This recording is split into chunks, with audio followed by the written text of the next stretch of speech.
Justice Pinaki Ghose to be sworn in as first Lokpal of the country today. His appointment was announced last Tuesday along with 8-member panel.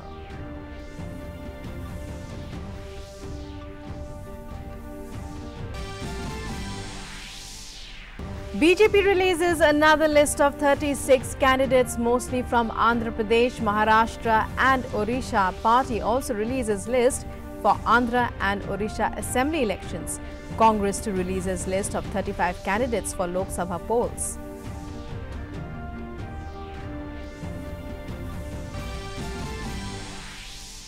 Centre declares Yasin Malik's JKLF as unlawful association under anti-terror law, says it poses serious security threat to the country.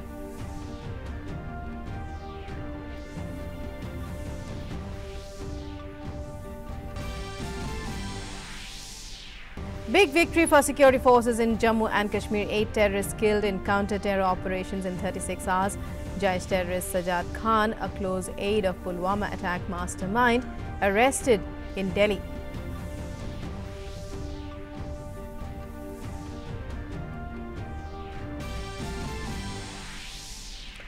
Prime Minister Narendra Modi hits out at opposition for questioning IF airstrikes at Pak's Balakot, says Congress's loyalist admitted that Congress was unwilling to respond to forces of terror.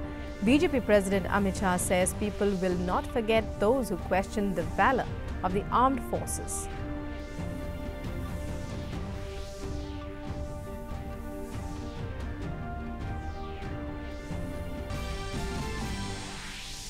And in sports, festival of T20 cricket IPL set to begin from today. Mahendra Singh Dhoni led CSK to lock horns with Virat Kohli's RCB in the first match.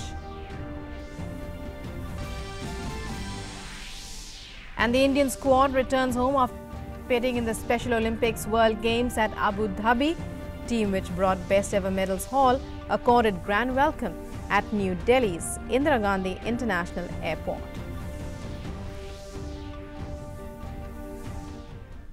Hello and welcome to this edition of the news. I'm Rukma. In our top story, the BJP has released another list of 36 candidates for the Lok Sabha elections, which include 23 nominees for Andhra Pradesh, where polling will be held in the first phase on the 11th of April. The list announced late on Friday night also contained names of 6 candidates for Maharashtra and 5 for Odisha. Also 1 candidate each for Assam and Meghalaya were announced in the list. BJP national spokesperson Sambit Patra will contest the general elections from Puri parliamentary constituency in Odisha. And the Congress on Friday released its 7th list of 35 candidates for the April to May Lok Sabha elections. The party has shifted Uttar Pradesh State Unit Chief Raj Babbar from Moradabad to Fatehpur Sikri. The party has nominated Imran Pratap Garia from Moradabad, where Babbar's candidature was announced earlier. The party fielded a former Union Minister Renuka Chaudhary from Khammam in Telangana. It has also fielded Vikramaditya Singh, the son of former Union Minister Karan Singh from Udhampur constituency in Jammu and Kashmir. The Congress also released a list of 54 candidates for the Odisha assembly elections. The Bahujan Samaj Party has announced its first list of 11 candidates for the Lok Sabha elections, fielding JDS turncoat Kunwar Danish Ali from Amroha on Friday. Ali, who was General Secretary of the Janata Dal Secular, quit the party and joined Bahujan Samaj Party only last week. The BSP also declared Haji Fazlur Rahman its nominee from Saharanpur, Maluk Nagar from Bijnor and Girish Chandra from Nagina. Mayawati's BSP is contesting 38 of the 80 Lok Sabha constituencies in Uttar Pradesh under the seat-sharing arrangement with Samajwadi Party and the Rashtriya Lok Dal. And the centre has banned separatist leader Yasin Malik-led Jammu Kashmir Liberation Front under the anti-terror law. Union Home Secretary Rajiv Gauba briefed the media. After the meeting of the Cabinet Committee on Security, the Union Home Secretary said the government has declared the organization as an unlawful association under various provisions of the Unlawful Activities Prevention Act 1967. JKLF Yasin faction as an unlawful association under the Section 3(1) of the Unlawful Activities Prevention Act 1967. This is in accordance with the policy of zero tolerance against terrorism, which is being followed by the central government. Government is committed to relentlessly pursuing the policy of curbing the activities of secessionist organizations, which are a threat to unity and integrity of the country. He said it has been done in accordance with the policy of zero tolerance for terrorism, and the government has acted strongly against terrorists. He said that the centre is of the firm belief that activities of JKLFY pose a serious threat to the security and the unity of the country. The activities of JKLF pose a serious threat to the security of the country and are prejudicial to the territorial integrity and sovereignty of India. This organization has been actively and continuously encouraging feelings of enmity and hatred against the lawfully established government and has been indulging in armed rebellion. 37 FIRs have been registered by J&K police against JKLF. JKLF continues to be actively engaged in supporting and inciting secessionism and terrorism, including terror financing. Intensive action against terrorists by security forces continues in Jammu and Kashmir. 8 terrorists were eliminated in the past 36 hours itself. Terrorists had held some civilians hostage. During the ensuing encounter, the hostage, a minor boy, was killed. Meanwhile, a Delhi court has sent Jaish-e-Mohammed terrorist Sajjad Khan, close aide of Pulwama attack mastermind Mudassir, to NIA custody till the 29th of March.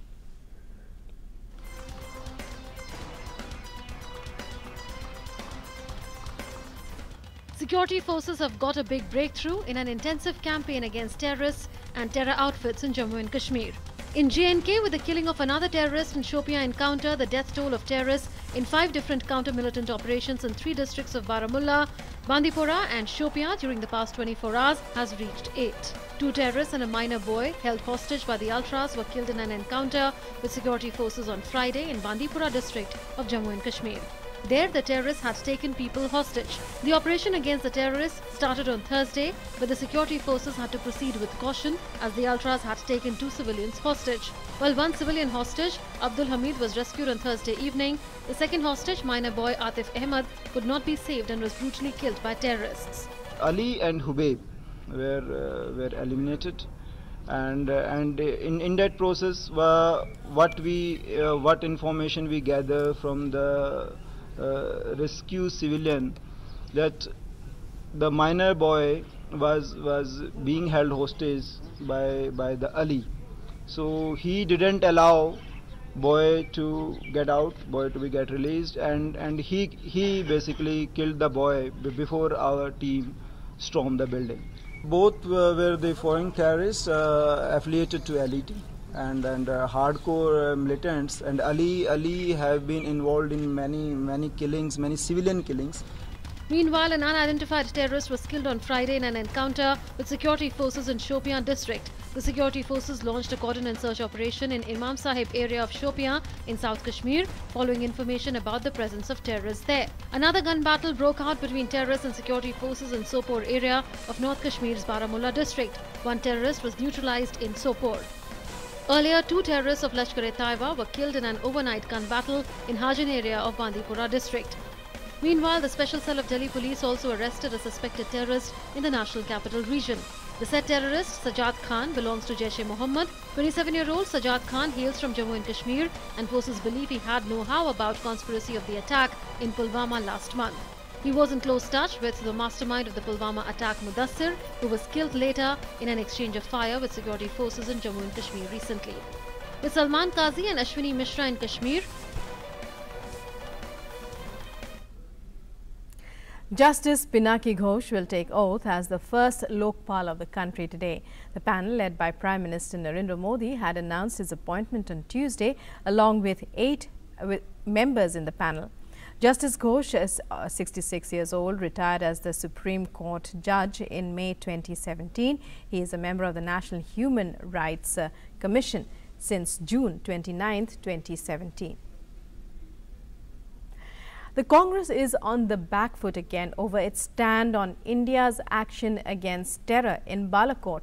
This time it is the party veteran and head of its overseas program, Sam Pitroda, who has demanded more clarification on the Balakot strikes. He has also questioned the renewed vigor with which India has recently acted against terrorists and terror safe havens in the neighborhood.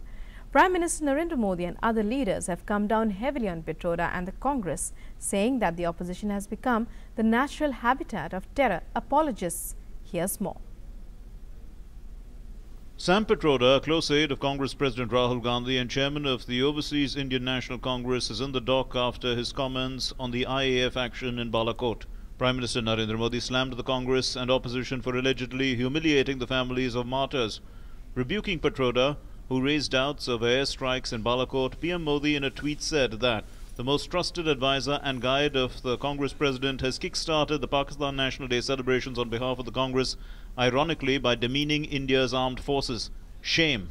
Prime Minister added that the loyal courtier of the Congress's royal dynasty admits what the nation already knew. The Congress was unwilling to respond to forces of terror. PM stressed that this is a new India. We will answer terrorists in a language they understand and with interest. PM said that the opposition is the natural habitat of terror apologists and questioners of our armed forces. Opposition insults our forces time and again. I appeal to my fellow Indians, question the opposition leaders on their statements. Tell them 130 crore Indians will not forgive or forget the opposition for their antics. India stands firmly with our forces. BJP President Amit Shah came down hard on the opposition for questioning of the Balakot airstrikes. Shah tweeted, "The difference between the opposition and the BJP is clear. They suspect our army. We are proud of our army. Their heart beats for terrorists. Ours beats for the Tiranga. This election, through the power of your vote, do a surgical strike on the Congress culture." In an interview to a news agency, Pitroda says he wants to know more about the Balakot airstrikes and the number of terrorists killed in the operation. Other BJP leaders have also condemned the Congress's stand over the issue. आज का ये बयान Shri Sam Pitroda का ये दिखलाता है कि उनका मानना ये है कि ये गलत किया हमने। ये तो दुनिया के किसी देश ने नहीं कहा, और किसी ने अगर कहा ये तो ऑर्गेनाइजेशन ऑफ इस्लामिक नेशंस ने भी नहीं कहा, कंट्रीज ने नहीं कहा, केवल ये पाकिस्तान ने कहा। जिस व्यक्ति ने भारत की सेना की मनोबल को गिराया है, जिस व्यक्ति ने भारत की सेना की देशभक्ति पर सवाल किया है, और जिस व्यक्ति ने बालाकोट के स्ट्राइक के सबूत को मांगा है, वो व्यक्ति कोई साधारण नहीं है, राहुल गांधी का एडवाइजर है, राहुल गांधी के ऑल्टर ईगो हैं, राहुल गांधी को गाइड करते हैं। Not just BJP but other parties also have expressed disappointment over Pitroda's comments. After his comments raked up the controversy, Sam Pitroda clarified and said that he had asked the questions only as a citizen. This is not the first time when members of the opposition have taken a questionable stand over the IAF operation in Balakot. With Bikramjit Singh and Shailendra Mishra, DD News. India has decided to boycott a reception at the Pakistan High Commission to mark Pakistan's National Day, as several separatist leaders from Jammu and Kashmir have been invited to the event. The External Affairs Ministry said on Friday, it said no Indian representative will attend similar events in Islamabad either. Over the years, India's representation at the annual event has been at the level of a union minister. Pakistan Day is celebrated to mark the Lahore Resolution on March 23rd each year. At a media briefing, Kumar also said that India is very clear that any attempt by the Pakistani High Commission or Pakistani leadership to engage with the Hurriyat Conference will not be taken lightly. The High Commission in Islamabad will also not be attending the reception there. I understand the reception is taking place today. This decision was taken after the Pakistan High Commission decided to invite the Hurriyat representatives to the reception.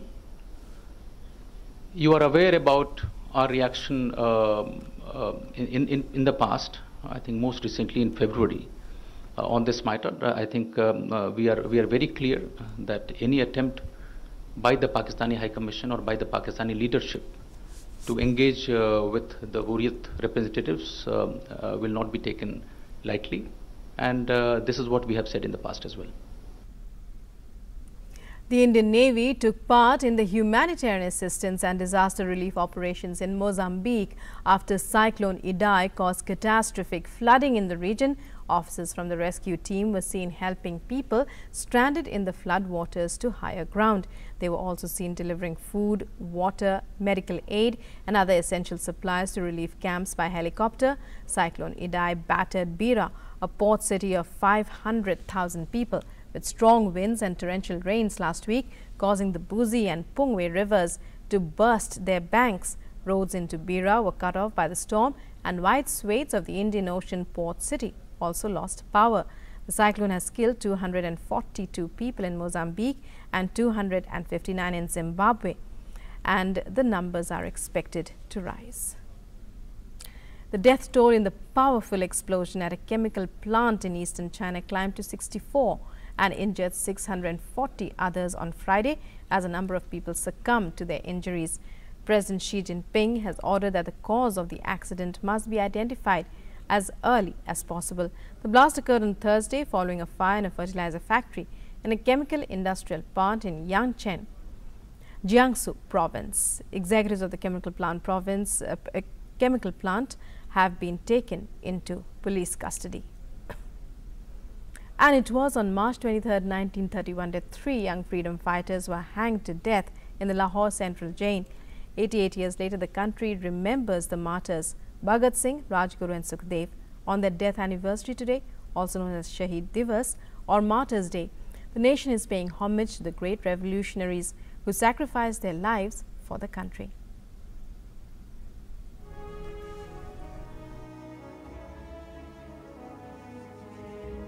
In April 1919, a 12-year-old boy visited the site of the Jallianwala Bagh massacre.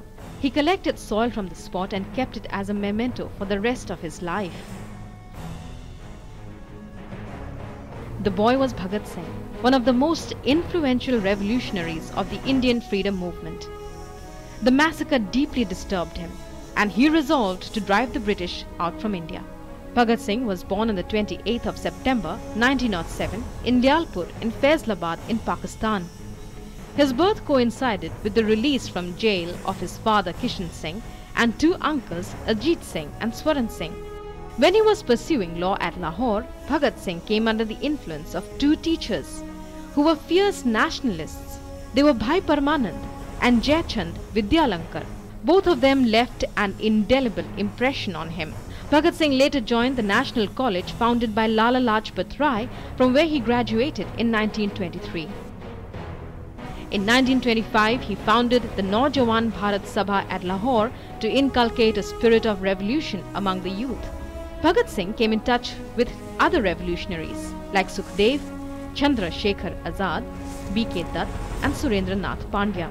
Bhagat Singh, along with Rajguru and Chandra Shekhar Azad, made an attempt to assassinate Scott, believed to be responsible for fatally assaulting Lala Lajpat Rai, who was demonstrating against the all-white Simon Commission.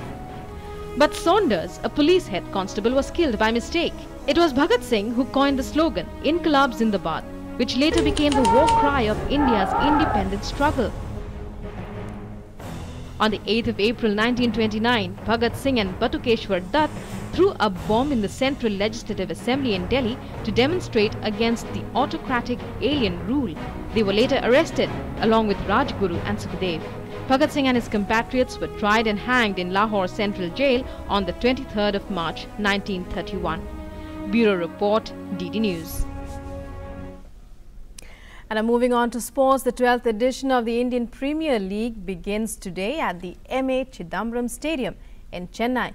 It is the biggest, most lucrative and most viewed cricket tournament outside the international arena. In the opening match, reigning champions Chennai Super Kings will take on Royal Challengers Bangalore. This time, there will be no IPL opening ceremony. Instead, the money will be donated to the Pulwama martyrs. And Team India arrived back in New Delhi yesterday evening after their huge success at the Special Olympics in Abu Dhabi. The 284 athletes as well as their coach and other officials returned from the Special Olympic World Games to a hero's welcome. Indian athletes took home a total haul of 368 medals at the Games. India scripted history in the UAE, scooping 85 gold, 154 silver and 129 bronze.